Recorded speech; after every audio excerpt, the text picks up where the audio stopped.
Top cards that you're going to want to have if you want to play Odions' new Embodiment of the Apophis deck.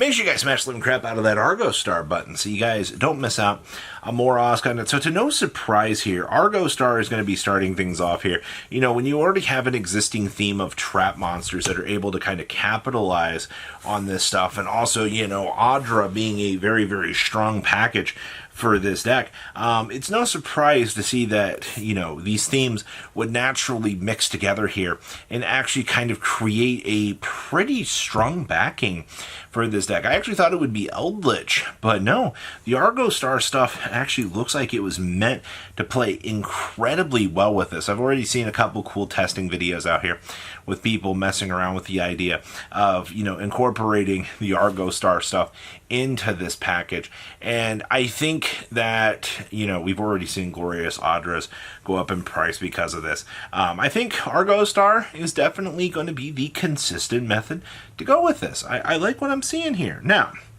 Silhouette Rabbit. Now, all jokes aside, you know, when they made that OTS Ultimate Rare, I think everybody kind of had the same idea here.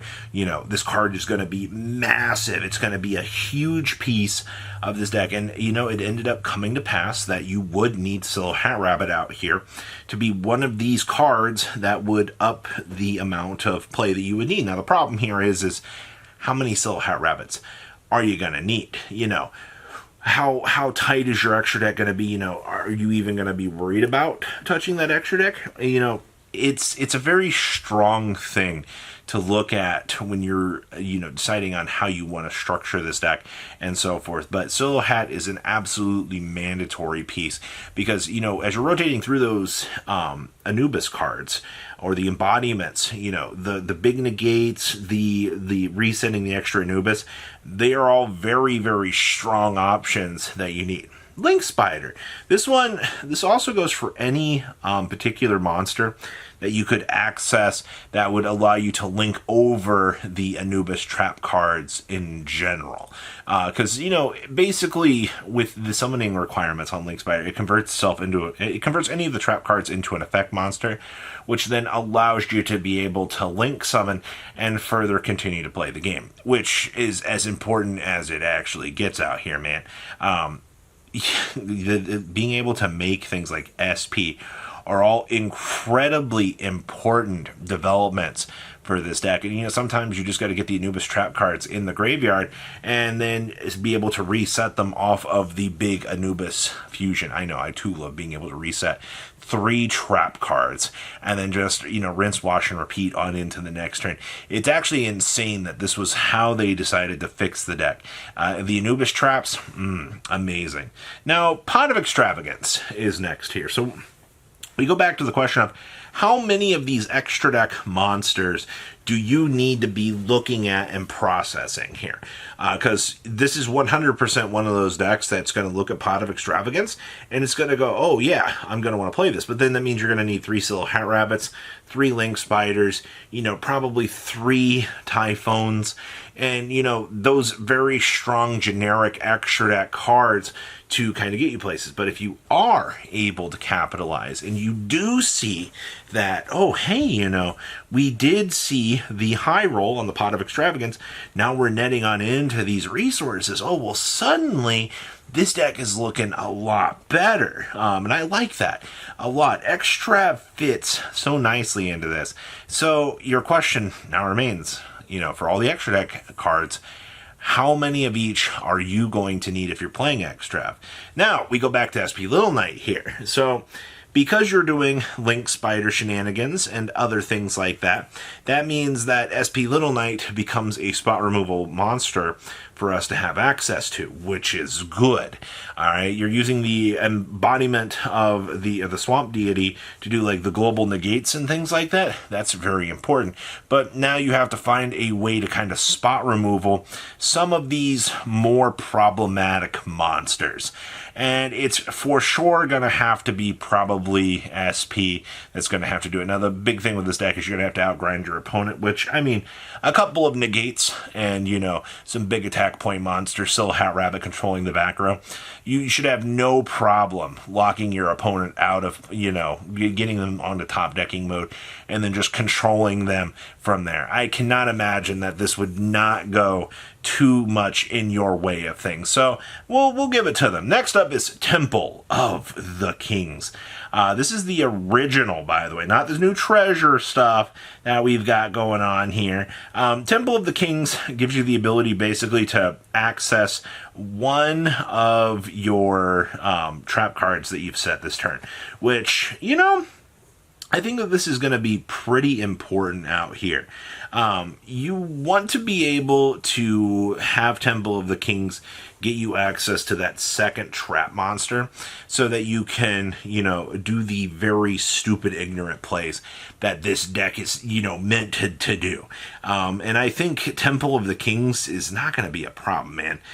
You should have access to doing everything that you kind of want to with this. It's kind of cool that they actually made an entire archetype, you know, based around Temple of the Kings and gave you these options to be able to, you know, finally have access to fusions and things from the lore side of this. Embodiment of the Apophis. So, you know, we went through the Swamp Deity, which we've got, you know, obviously you have the new one, but OG Embodiment of the Apophis out here actually does have a purpose out here. Now, we do know that this is coming as a collector's rare out here.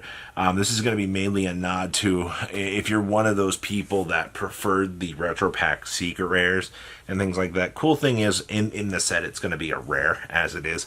So if you're already looking at picking up the Odions stuff, this is just going to be something that you'll be able to kind of toss on into the cart and already have be there for you. I kind of hate that we have to play OG Embodiment of the Apophis because it's such a dead draw, man. But it is cool that, you know, the new embodiment resets the old embodiment, which gives you, you know, just infinite access to all these little trap monsters. It's actually really cool that, you know, we have 3 embodiment traps that actually have a working theme now. So good job. Dominus, Purge. Now, if you were kind of looking at like the Dominus cards, kind of, you know, doing the, you know, is this going to be the one that I need to play? You know, do I need to go with this one? I think for sure that this is going to be the best one for this theme. You do need, I mean, you need as many good, strong hand traps as you can actually get. It's one thing that we've kind of learned over time with these themes is, you know, what kind of good generic cards are going to help support you. And I think that Dominus Purge is going to be the safe bet for this particular deck. So, do you need to rush out and pick them up? I mean, they're DLC in my opinion. You can play without Purge, but then, like, you know, you got other good generic cards that you're going to want to fill in the spots for as well. That's always going to be the standard of, ooh, do I need this power card?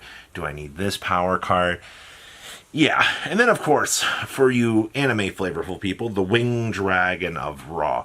So you gotta remember, in terms of the lore out here, this deck very much had a tie-in to the evil Winged Dragon, or, well, it got the punishment of the Winged Dragon of Ra. It's actually what put Odion in his coma, was the striking down of the lore side of this deck. Now, for you lore enjoyers out here, I don't think that this version of the deck is very strong. I'm just going to put that out there. But, you know, you're going to have people out here that are going to go, well, no, I want to build a lore-accurate Odion deck. You can do so. You are truly going to be able to make this deck into something and be able to play it. Albeit, you know, maybe not a tier 1 deck, but I think that this was actually, the fact that they gave us all these cool upgrades and actually made this available was a W for the community. So Winged Dragon Ra, if you are an anime enjoyer, you can pick it up. And then other staples and things that you're going to need. So Ash Blossoms, Imperms. You know, we already took a majority look at, you know, extra deck boss monsters that you're going to want to have with this, you know, considering the Pot of Extravagance tie-in to this deck. So, you know, you're going to kind of, if you're looking at building this deck from scratch, I mean, those are your majority key points that you're going to need, but obviously staples are going to be another creature. And, you know, looking at the deck build and things like that, ashes, like I said, imperms, all that standard stuff that you're going to need. You probably already got most of that, but that should give you a, foot in the door as to what we're kind of looking at right now for the Odion deck for cards you're going to want to have. So what do you guys think? Please leave a comment down below. Tell me what you guys think, and I will see your beautiful faces back here in a day, guys. Patrons, thank you.